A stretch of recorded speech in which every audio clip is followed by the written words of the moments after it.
promise. Hi. Welcome. I'm waiting for the thumbs up in the back.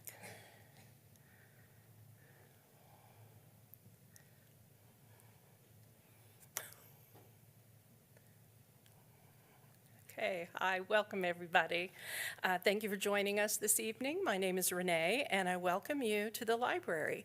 I'd also like to welcome those of you who are watching via live stream as well. If you would, please note the feedback forms that are on the back table, and take a moment to share your thoughts on our programming. Your feedback helps us plan for future events. Today's talk is the first in the Your Mind and Health series being presented by the University of Arkansas Department of Psychological Sciences. We have a flyer in the back listing all the remaining programs for the rest of this year. Each will be recorded and viewable on the library's YouTube channel for future viewing. The next program will be on October 6th, and it will be Understanding Human Behavior. Today's presentation focuses on the body and mind connection, how hormone and immune system activity influence behavior in social situations.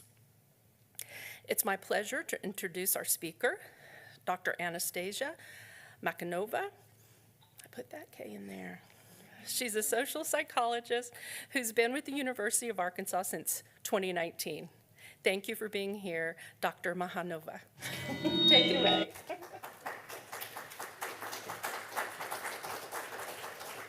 Hi everyone, I have two microphones just in case I walk away, so hopefully it doesn't create a feedback situation.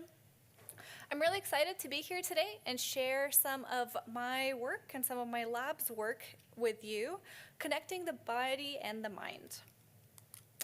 Okay, to give you an overview of what to expect for this presentation, I'll start a little bit with my background.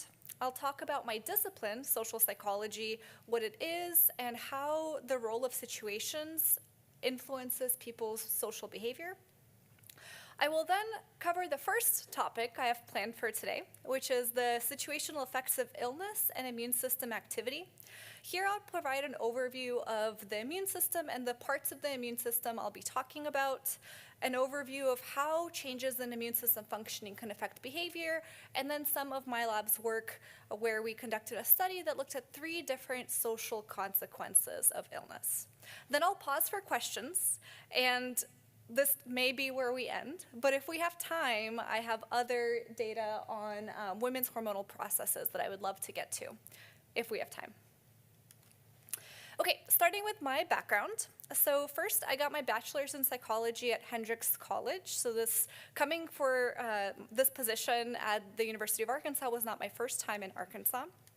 I did leave to do my PhD at Florida State University. My PhD is in social psychology, which in a little bit I will tell you more about. Since 2019, I've been a faculty member here at the U of A, where I direct a lab called the Spark Lab, which stands for Social Perception at Arkansas. And I'm also the director of our biomarker core laboratory, which is located in the basement of Memorial Hall and allows us the opportunity to actually do our own analyses for immune markers and hormone markers. My research program broadly focuses on how biological processes can affect social perception. So social perception of others in our daily environments could be strangers, it could be close others. Of course, social perception can also influence biological processes, and for some of our research questions, we look to this bidirectional association as well, but my research today will focus more on how biological processes can affect social perception. So what do social psychologists study? We study how people think, feel, and act in various everyday contexts. So this is not like what every cashier thinks I do when they say that I'm going to psychoanalyze them. I've never taken a clinical psychology class. That is not my domain of expertise. I study how people generally behave in their everyday lives. Specifically, social psychology focuses on how people's personalities can affect the way that they act, feel, and think, how situations can change the way that they act, feel, and think, and also how personalities and situations can combine to form more nuanced patterns of behavior. Typically, social psychologists focus on describing and predicting responses to these everyday contexts for the average person. I put the average person in quotes here because what does it even mean? Well, we typically mean literally the people who are around the typical response that we get. So if we're asking people to fill out a survey and the number they circle, there is usually an answer that most people give.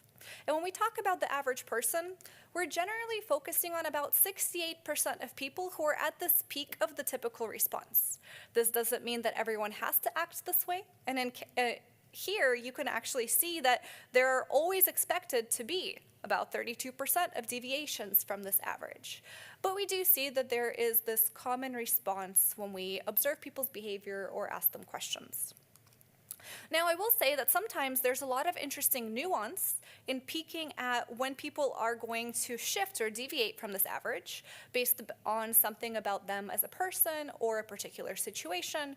And so sometimes we go beyond the typical average, but we still focus on this kind of peak, typical, common response.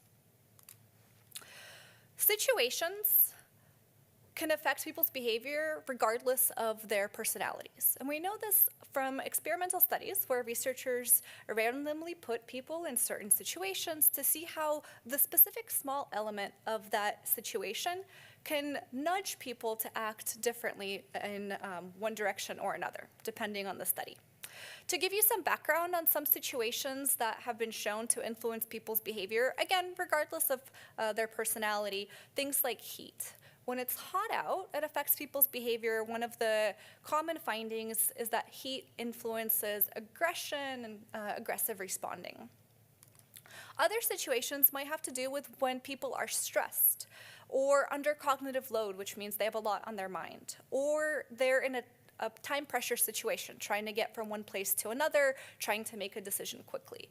All of these times don't leave a lot of processing power for us to consider various aspects of our situations, so people tend to act more on like gut instinct or maybe even on autopilot, paying less attention to what's going on in their surroundings.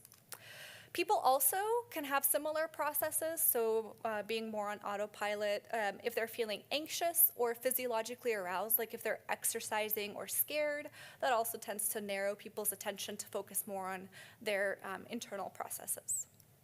What I'm trying to argue today is that situations that influence people's behavior can also be internal processes within their bodies. And so these internal states of the body can also create a situational factor that then influences people's social perceptions and the way that they might think, feel, and act in different situations.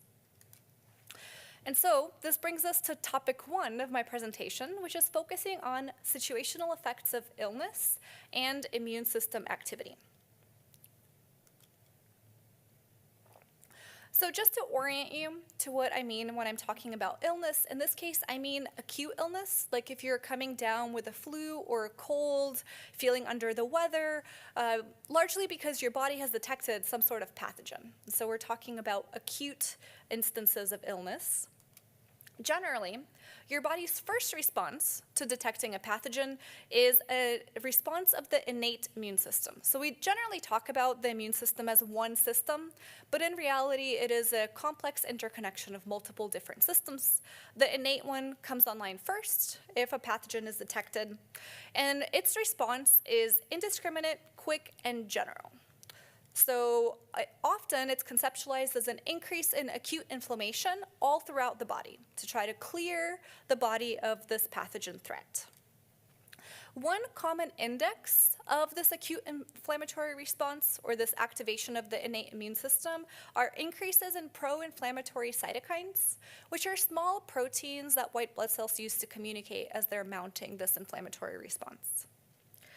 Later on, our body has other systems that are more targeted. So the acquired immune system often has specific detections for specific pathogens and specific ways to mitigate threats from particular pathogens. This happens later, so the time course is a little bit delayed. Today, I'm going to focus on this first initial response. So we will be talking about activation of the innate immune system and increases in pro-inflammatory cytokines. So when it comes to this activation of the innate immune system response and behavior, some changes will probably be familiar to you if you've ever been sick. I know I have.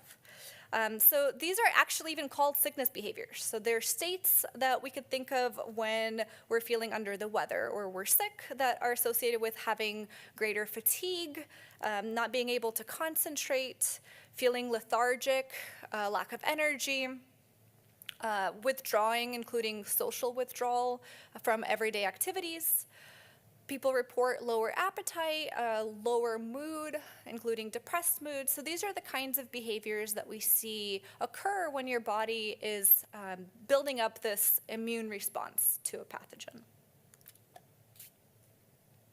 What is the function of these behaviors? We typically think of things like the fever as having a function, right? Raising temperature to help get rid of the pathogen threat. Well, these behaviors also have a function.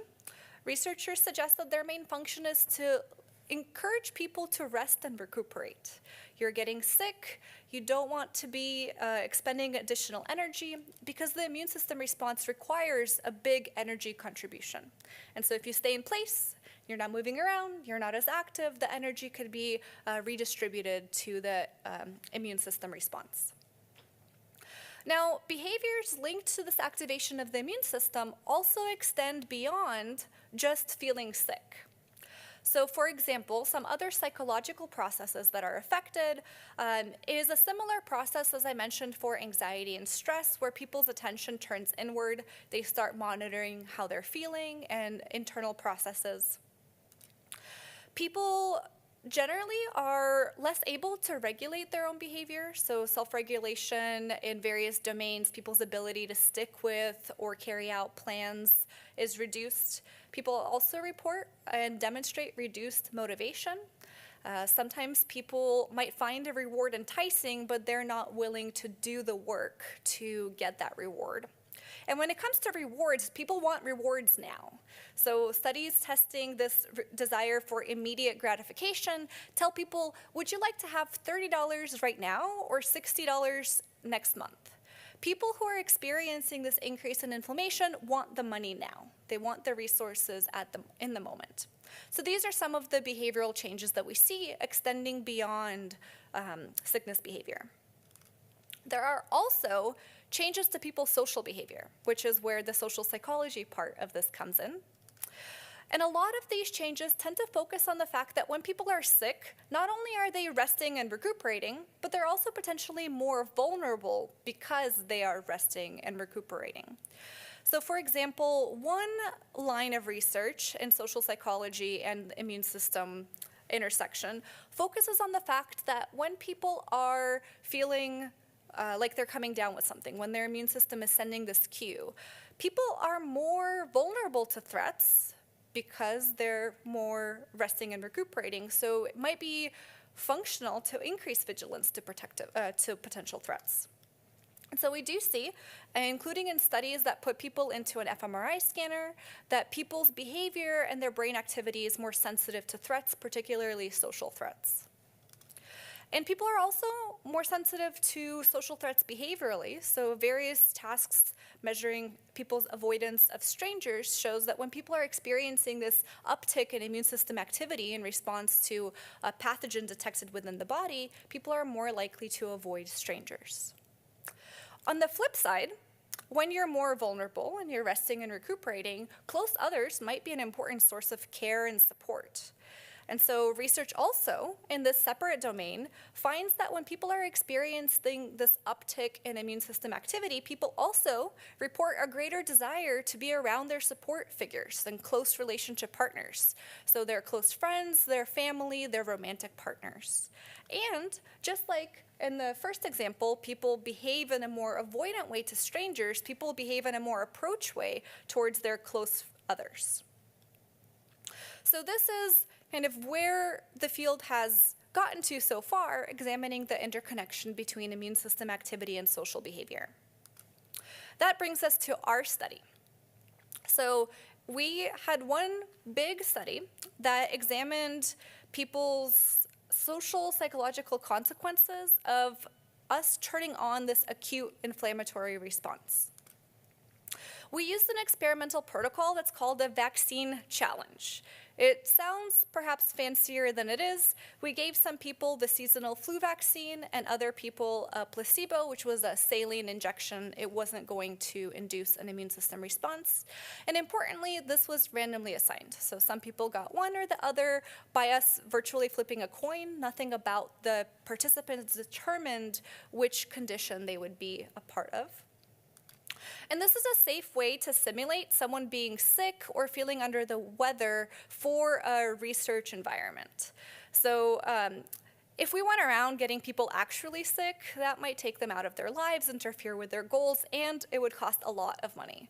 I'd have to pay people a lot more money to be sick for a week than simulating a state of sickness for a day or two. And it also allows people to interact with others while they're not contagious. So this is a protocol that has been developed and used to temporarily activate the innate system response. And you might be thinking, well, a vaccine, that's part of the acquired immune system, right? A vaccine is supposed to have this targeted approach for this particular, for the flu. Well, the first 24 hours, which is the window we focused on, your body reacts to a vaccine as if it was a pathogen. That first indiscriminate response of the innate immune system gets turned on, and that's what we capitalize on when we do our studies. And so in order to conduct this work, we partnered with 2 clinics, the internal medicine residency program at UAMS Northwest and the Pat Walker Health Center on our campus. Notably, we did the study during COVID, so we started data collection in October of 2020, and so we had to use a remote protocol, and then we continued the study a second year so that we can recruit more people to participate in our study, but we continued the same protocol for consistency.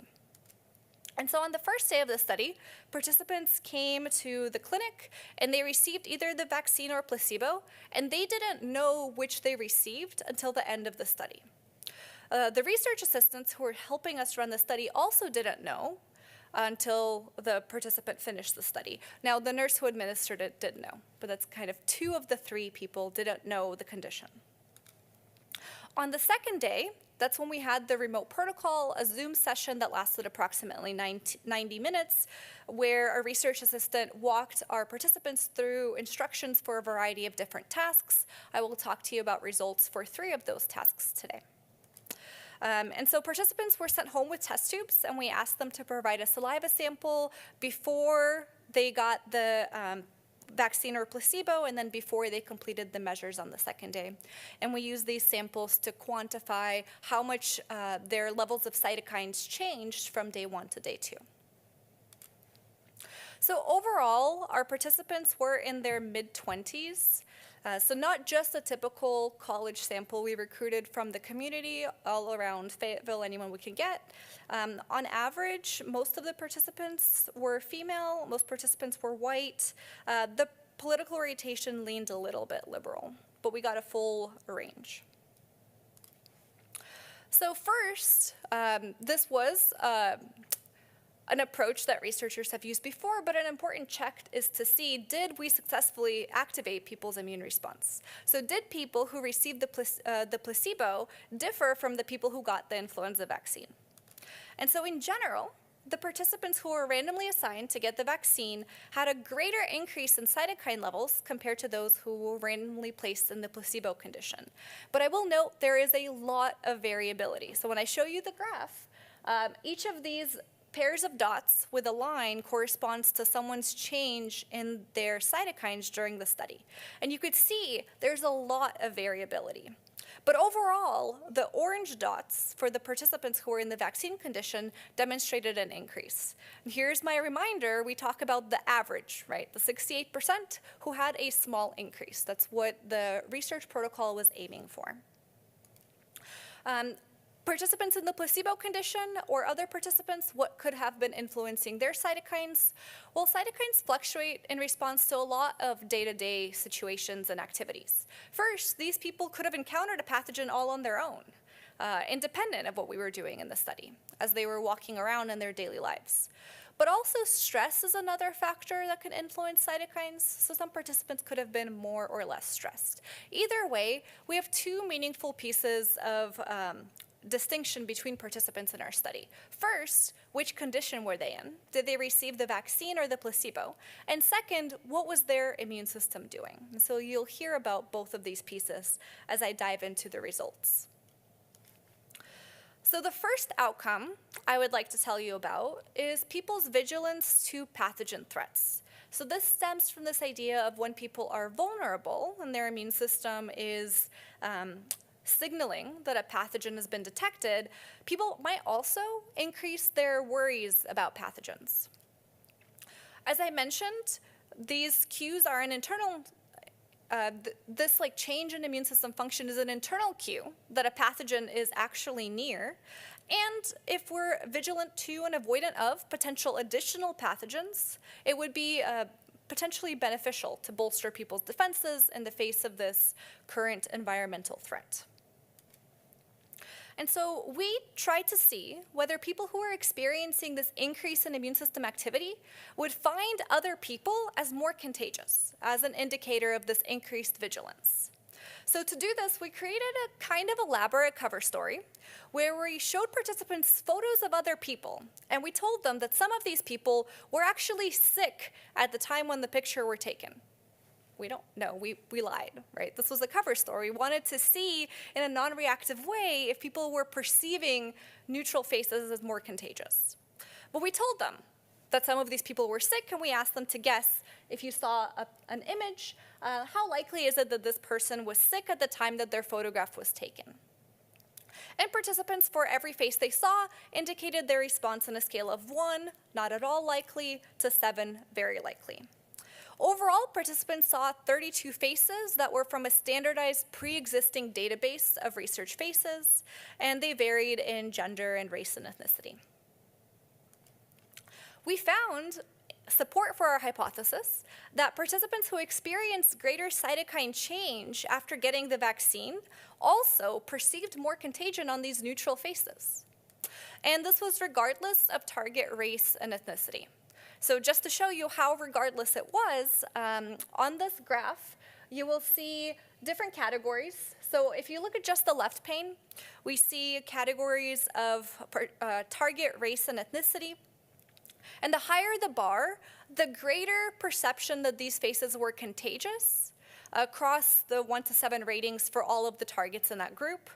The light blue bars are people who had a small immune system response to the vaccine, and the darker blue bars are people who had a higher immune system response to the vaccine.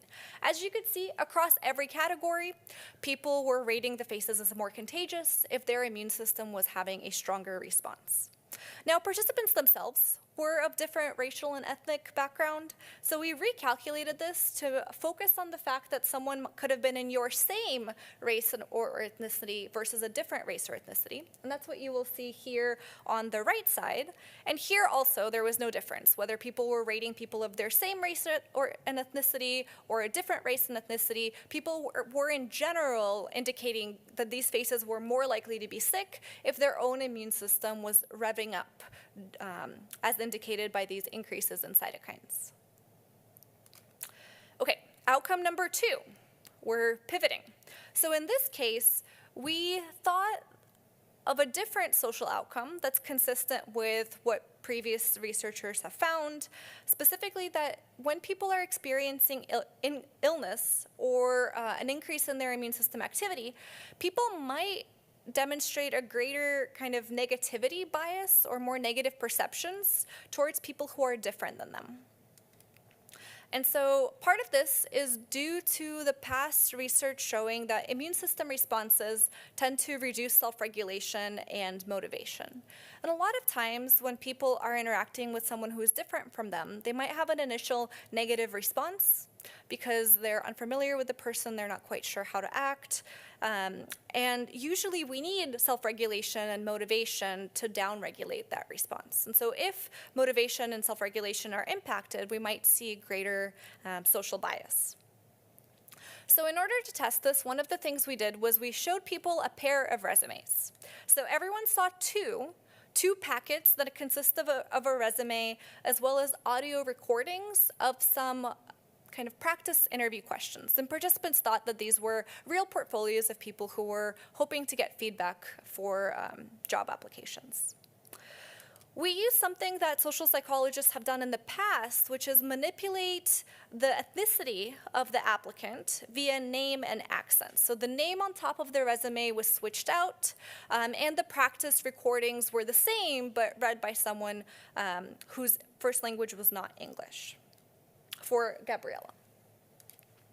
And there were 2 versions of the same resume, so we didn't want one resume to be accidentally causing a change, and so there were 2 different versions, and people saw them in different orders. We specifically wanted to see someone who's from a different cultural background, whose resume you see, might people be evaluating them more or less negatively, more or less positively, depending on what their immune system was doing. So how we assess that is after each participant saw the resume and audio recording, they answered questions about the applicant's competency. And in general, these were competent applicants. Their resumes were good. But still, there was some variability. We also asked people to suggest the starting salary for this person for this position. We gave them an anchor of about $42,000 because we didn't want people's salary guesses to be all over the place. Okay, so I will share 2 graphs with you that capture the results for both ratings of competency for the Latina applicant, who was our target in this case, and her starting salary recommendations. What you will see is the higher the bar, the higher the competency evaluation. So a lower bar would be an indicator of more negative opinions or more bias. And then on the bottom, you'll see 2 groups of people represented. Some people who are having that small immune system response and some people who are having the higher immune system response. So here, if we just look at the vaccine condition, we have our 2 groups. People who had the high cytokine change, whose immune system was more strongly activated by the vaccine, are rating the same resumes as less competent than people who had a smaller response. In the placebo condition, we didn't see the same pattern, so whatever their cytokines were doing, they weren't influencing the perceptions of competence.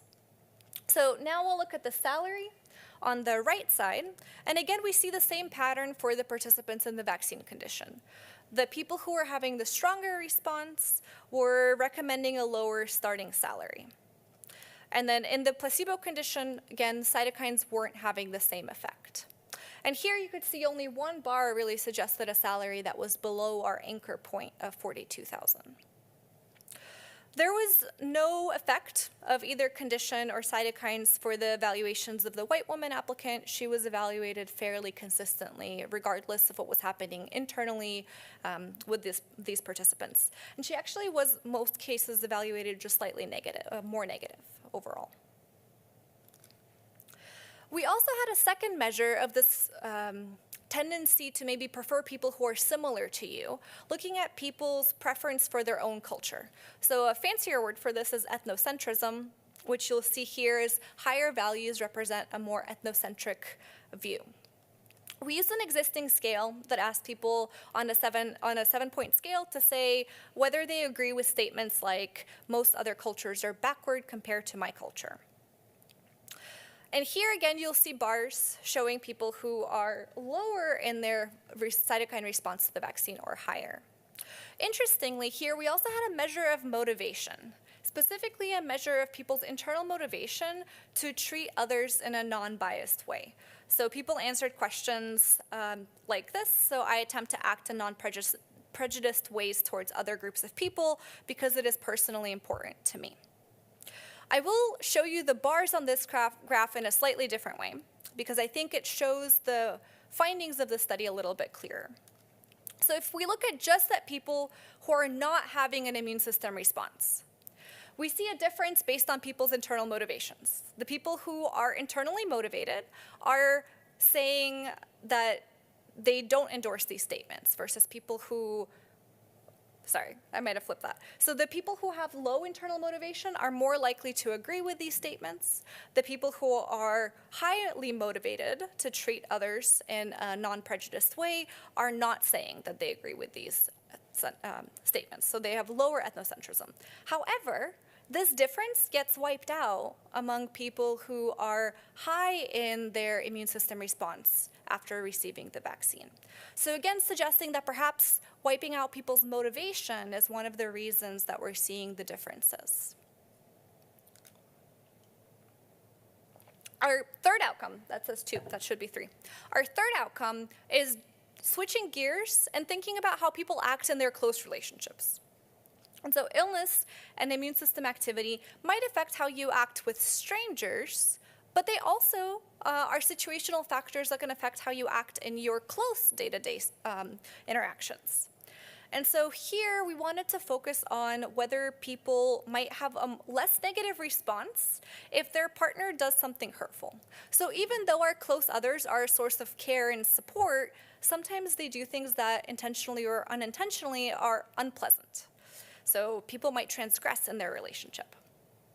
And so if people's immune system response leads to a greater desire to be with your close other, because they might provide the care and support while you're vulnerable and can't get your own food.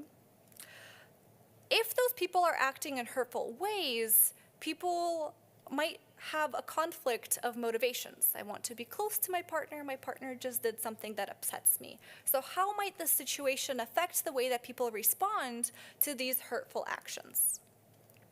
Well, we thought, and this was largely driven by an honors thesis student who had graduated a few years ago. She thought that people's negative impulses might be suppressed because the people would be motivated to maintain relationship closeness with their partner, especially if they're in this state of vulnerability because they're coming down with something or they're sick. And so in order to test this, we showed participants 4 hypothetical scenarios of a relationship transgression that could occur in the context of a romantic relationship. So your romantic partner did something that should upset most people. In fact, we did a pilot test, which means we did a preliminary study with a different sample to make sure that people were getting upset, but also not too upset. We wanted to make sure that these scenarios were landing in the upset sweet spot so that we can try to move them around. And so here, on the y-axis, it'll be people's reactivity to conflict. So when their partner did something unpleasant. And we looked at different types of responses. So how upset would you be? How angry would you get? How likely is the situation to start an argument? How likely are you to avoid your partner for the rest of the evening? And how long will it take for you to forgive your partner, with smaller bars representing quick forgiveness. Longer, taller bars would be representing a slower forgiveness in this case. And so again, here you will see in orange the participants who were in the placebo condition and blue for vaccine. And so you see across every different type of response, the participants who got the vaccine were less upset, less angry, said that this was less likely to start an argument, less likely to avoid, and likely to forgive their partner quicker. Suggesting that in this time where you might need to rely on your partner for care and comfort, you may be more likely to suppress some of those negative reactions to them doing something that's unpleasant. So the main takeaways from this first portion of my talk are that when people are sick or feeling under the weather, they are likely to experience different fluctuations or changes in a variety of psychological processes that might affect the way that they perceive different social situations that they might encounter. And I would like to pause here for questions. And if we get to additional research, that's fine. But if we have thoughts and questions here, I'm welcome to take any questions or clarify anything if something was unclear.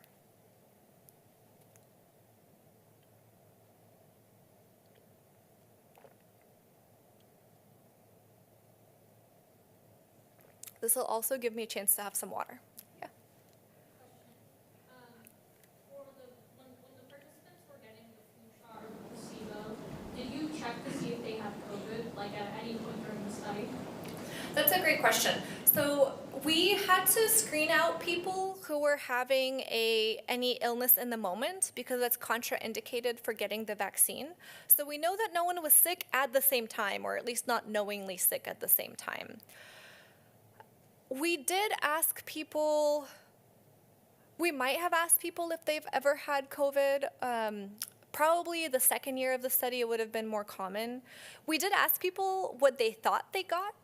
And in the vaccine condition, only 47% of people guessed correctly that they got the vaccine. So suggesting that this is the flu vaccine. Most people weren't having a very strong conscious response.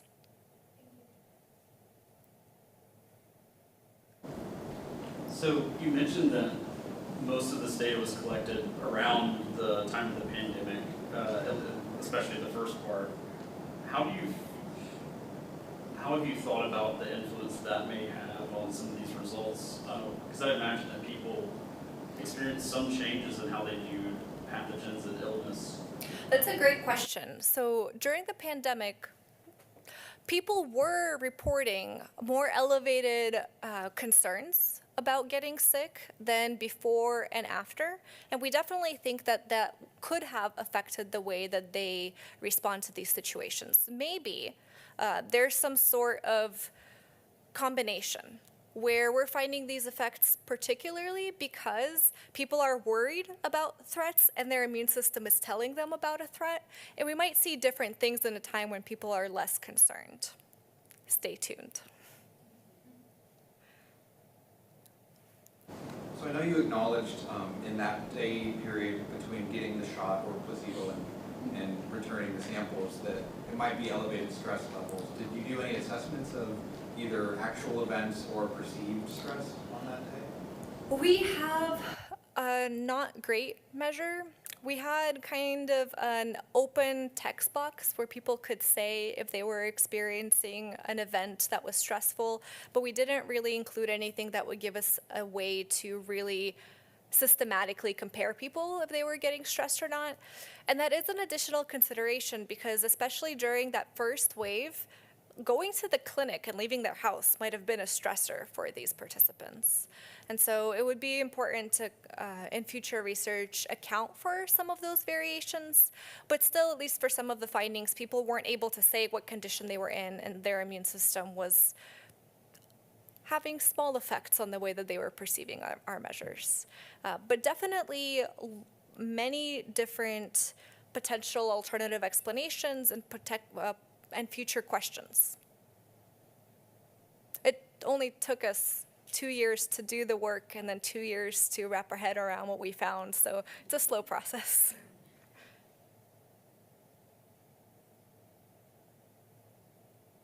Okay. No further questions. I will stick around after, so if you have any questions that crop up, or I'll have my email on the end slide if we get to my end slide, in which case you're more than welcome to email me questions. But I will pivot here to switch gears and talk about situational effects of women's hormonal processes. And so here I'm going to quickly highlight some work showing how women's social perceptions might differ depending on where they are in their monthly menstrual cycle, but also what could be affected by hormonal contraceptive use, which changes women's hormonal profiles. To give a crash course on what is happening during a menstrual cycle, we'll use this graph that demonstrates an idealized 28-day menstrual cycle, which does tend to be common for the average 68%, but many women experience cycles of different lengths. But this will work for us to orient ourselves to what is happening hormonally over the course of the menstrual cycle. We typically think of the menstrual cycle as beginning, so day 1, starting the day a woman gets her period, and going all the way until she gets her next period. This window that I have here in green represents the day a woman ovulates and the 4 to 5 days beforehand, which is the window of time when women are able to get pregnant during their menstrual cycle. This is called the periovulatory phase, and it's characterized by an increase in estradiol. That is a hormone that is increasing during this window of time. The days before the periovulatory phase are called the follicular phase. And here you could see the hormones are relatively flat and low, no real big hormonal changes happening here. Now, the 2-week period after the periovulatory phase is called the luteal phase. And here we'll still see a smaller increase in estradiol, but the dominant hormone that is characterizing this phase is an increase in progesterone. So these are the two main hormones that we will be talking about when it comes to how women's psychology might shift over the course of a menstrual cycle. Some prior research has focused on understanding what are some of the changes that might happen psychologically when women are going from one phase to another. So when women are going from the follicular phase to the periovulatory phase, there tends to be an increased focus on potential reproductive opportunities, but also avoidance of potential reproductive risks. So that functionally makes sense because this is the window when reproduction is possible. During this window, women demonstrate a shift in their behavior to be more focused on sexual desire, sexual activity. And in romantic relationships, women are more likely to initiate sexual activity due to greater sexual desire, again, during this window of time. And this parallels those increases in estradiol that are happening during the periovulatory phase. There's also greater vigilance to potential safety threats. So women are not just interacting with everyone, they are more sensitive. So women report being more careful when they're out and about. And one of my favorite studies had women come into the lab at different parts of their cycle, and they planted a research assistant in the waiting room who was supposed to look as creepy as possible. And they looked to see how many chairs away from this person did the women sit. When they were ovulating, they sat far away from this person. And again, the person was normal research assistant. They were paid to act a certain way, but it shows an interesting behavior that women were sensitive to this potential risk.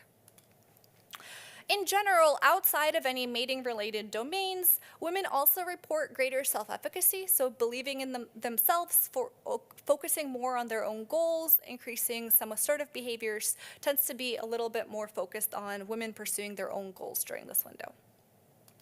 The luteal phase comes after, and it's a little bit of a shift psychologically toward preparing for potential pregnancy. So the luteal phase on an endocrinological hormone basis is all about preparing for possible pregnancy.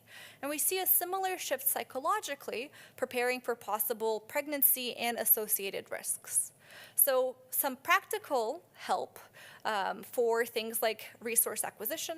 So pregnant women are not able to run away from bears. They're not able to, to the same extent as maybe before they were pregnant.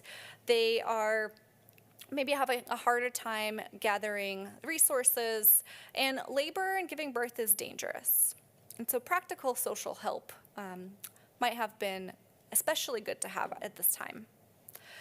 Women still initiate sexual activity during the luteal phase, so something that's different about women compared to animals who don't have menstrual cycles is that women initiate sexual activity throughout the cycle, but oftentimes during the luteal phase, this is for reasons other than their own sexual desire. It might be more related to them wanting to feel close to their partner, or a sign of commitment or desire to have more commitment. Women also report more anxiety, especially in social contexts, again, being vigilant for signs of making sure that they have potential help from their close others. And in general, we see a greater sensitivity towards social processes. So women's attention is more captured by social information than objects or non-social information. So they're monitoring their social environments. Some of my colleagues and I did a study where we followed women, and these were women in Poland, so not local, but we've done some similar studies locally as well, where we're following women over the course of their menstrual cycle at different points, having them complete the same exact survey with the same exact questions, and having them provide saliva samples, which again we can use to figure out what are their levels of estradiol and progesterone and how they're changing from the previous time when they answered questions. And so here, higher values represent women stating that they would like to spend more time and energy socializing. So affiliation is a fancier word for socialization. As women are going from the follicular phase to the periovulatory phase, we kind of see a drop in desire to socialize. And this could be due to that greater desire to meet potential romantic partners or spend time with one's romantic partner, or greater desire to avoid potential risks. But in the luteal phase, we see an uptick where women are starting to spend more time and say that they have greater desire to spend more time, especially with close friends and family. And here we found, based on the saliva samples that women provided, that these changes were corresponding to times when women's hormones were shifting. So if women's progesterone, which is higher during the luteal phase, was increasing compared to other times when they answered the same questionnaire, they were also saying that they wanted to interact more with their close friends and family. And with estradiol, we were seeing a decrease. So when women had higher levels of estradiol, that was associated with less desire to spend time with close friends and family. So that is some of our work connecting changes across women's menstrual cycles to changes in their behavior. But many modern women take hormonal contraceptives, which are beneficial for regulating their cycles, and women take them for several different reasons, including pregnancy prevention, but also dealing with other unpleasant side effects of a menstrual cycle. We don't study menstrual cycle in women enough, and what we study even less are women's uses of hormonal contraceptives, which here I'm going to shorten on many slides as HCs, because otherwise it takes up a lot of space. So this aspect of social behavior is even less studied. However, we know that these chemicals, these molecules, are going to affect women's reproductive hormones. That's going to affect women's estradiol and progesterone, their testosterone over the course of the cycle, and it's going to stop the fluctuations.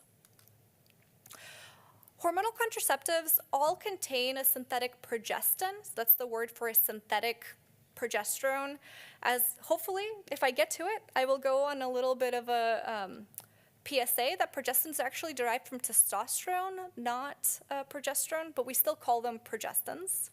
And some hormonal contraceptives also have estrogens, but all of the hormonal contraceptives have some sort of progestin. As I said, progestins are derived from a testosterone molecule. So not only do they act like progesterone in the brain, they also act like an androgen in the brain. So androgen is a type of molecule that's, so these receptors are, so androgen is, it's been a long day, it's a Monday. Androgens, think about androgens as testosterone being an example. There are different types of progestins and different types of hormonal contraceptives. So oral contraceptives, or the pill, are also many different types. You can go to any clinic and get at least one of 4 different types of progestins that vary in their affinity to bind to both progestin and androgen receptors. So they're just different ones. There's also a different type of hormonal contraceptives that's becoming increasingly common called a long-acting reversible contraceptive, or a LARC. These are hormonal IUDs or Nexplanon arm implants. Many women are choosing them because you don't have to think about taking this at the same time every day. It's a long-acting contraceptive that is going to affect their reproductive system for 3 to 5 years. And the different kinds are even less studied, right? So we're having a funnel of how understudied things are. We also know that in addition to affecting women's reproductive processes, they also affect women's stress responses, including their cortisol responses to stress. We've known this since the 90s, so I'm not going to go too deep into this, but I will just highlight that this is a figure capturing the magnitude of women's and men's stress responses after a laboratory stressor. So there's some, just like we had the vaccine challenge in the first study, there are some reliable ways to activate cortisol response in the lab. And if you take people through this, generally you see an increase in cortisol, except for women who are on oral contraceptives. And again, the citation is from 1995. The same group showed a similar finding in 1999. Again, I'm going to just show you that here on the dashed line represents when the stress response should be increasing. And in fact, these three blue lines are women who are not using hormonal contraceptives and men who are having an increase. And then here, the red line are women on oral contraceptives. The solution has been to exclude all women on oral contraceptives from studies of stress, which didn't seem like a great solution to this to me when I came across this finding. Notably, I didn't come across this finding until 2020 when I read the book, This Is Your Brain on Birth Control by Sarah Hill. And I went to my coworker who studies stress, and I'm like, did you know this? He's like, oh yeah, we exclude women on birth control all the time. I'm like, okay. So the solution for our lab has been instead to study women on birth control in stress. And so our study had two critical aims. And this study was largely spearheaded by my graduate student, Michaela Joslin, whose face I forgot to put on the slide, but she is in the audience, so she can raise her hand. She also she could be another source of information here. And so what we wanted to see was examine whether women using hormonal contraceptives demonstrated different responses to stress, both for social responses to stress and for physiological responses to stress.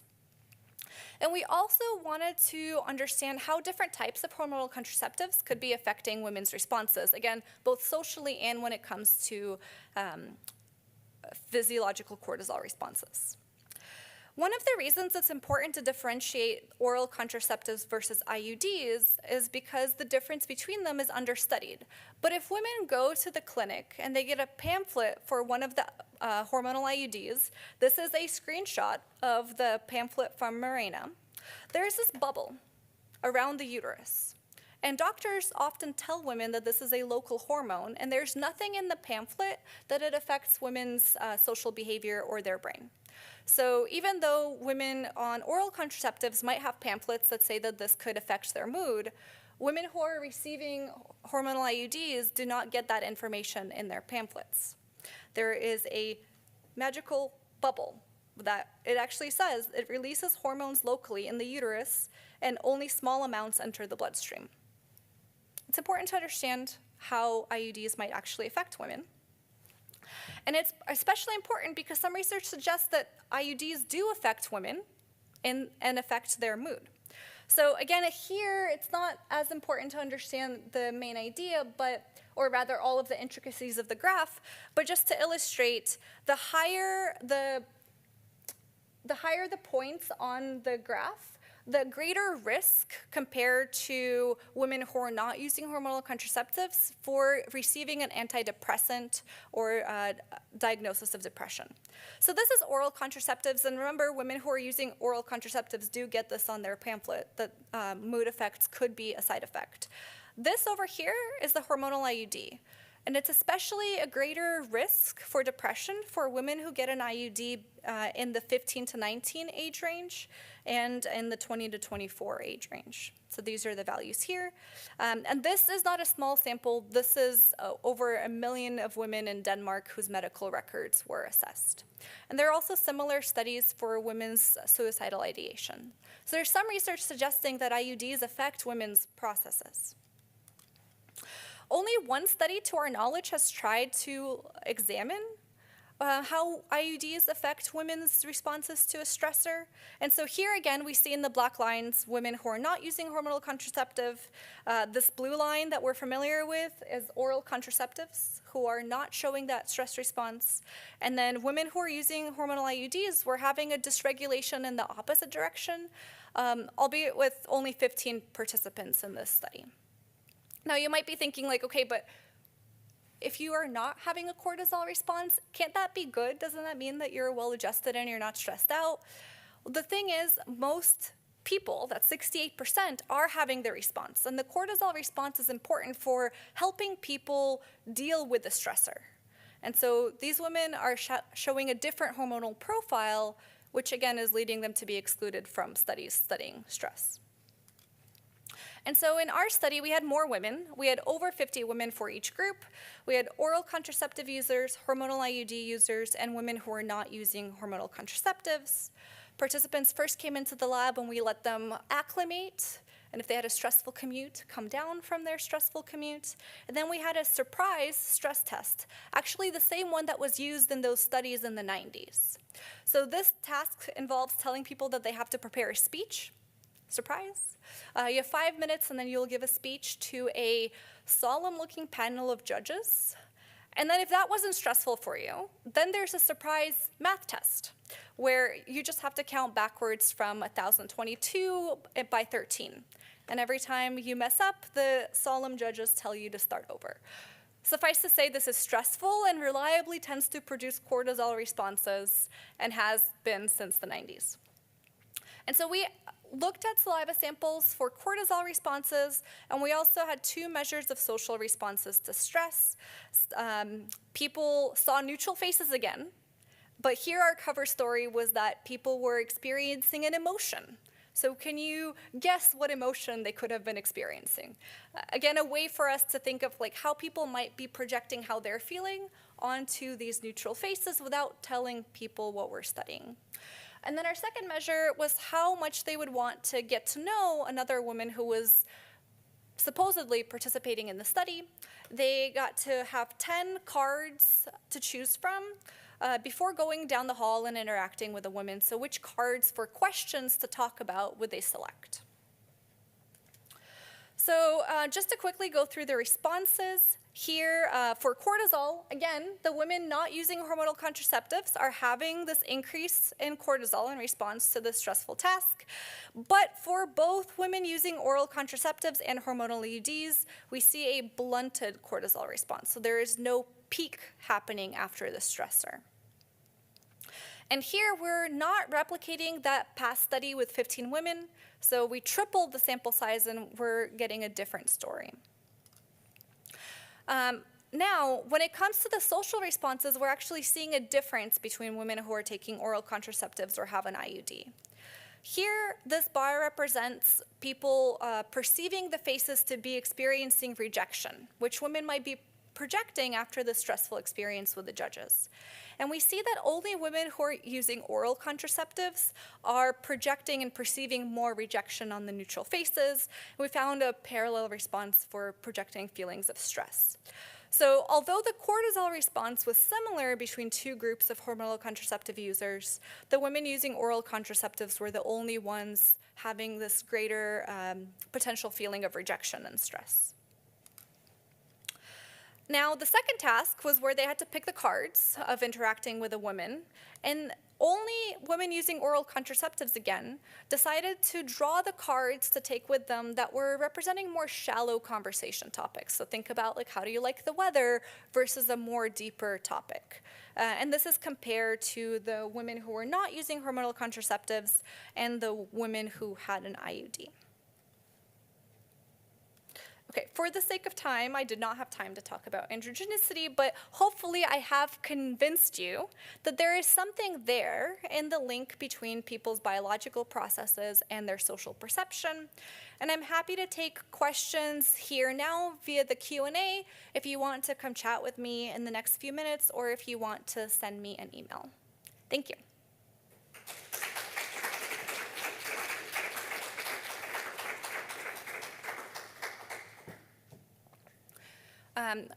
I welcome any questions either from the second part of the talk or if you have holdover questions from my spiel about the immune system.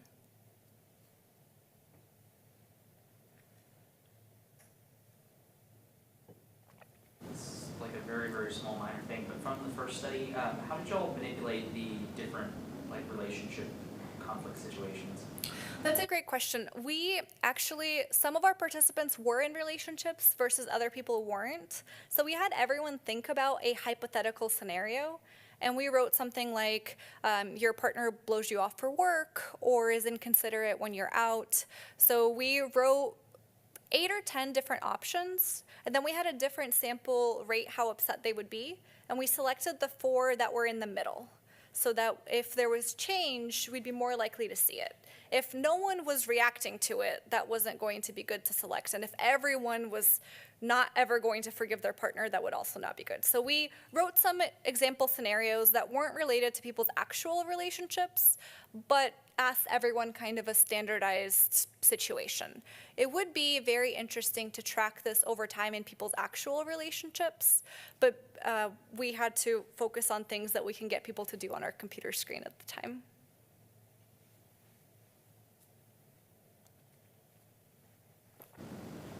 Earlier in the talk, you mentioned that you use vaccines to make people feel like they have a pathogen. But then you said there's other ways to do it that would be more expensive, like making people sick. Can you talk a little bit more about that? Yeah, another one of my favorite studies gave people the cold by injecting them with the cold virus, put them in a hotel for a week, and watched them. They had to pay people $1,000 to do that. I do think that we have college students who would be willing to take $1,000 to have a cold, but we didn't have $1,000. We ended up paying people, I think, $40 for our study. And a free flu shot. Yeah. There are other vaccines that could be interesting to use and other designs, but the flu shot is the most safe and people could be easily convinced to be part of a study if you're just giving them the flu shot. Well, being mindful of the time, I will end the official Q&A now, but I'll be around for a few minutes if anyone has any thoughts and questions, and as always, my email address is right there if you have other thoughts and questions later on.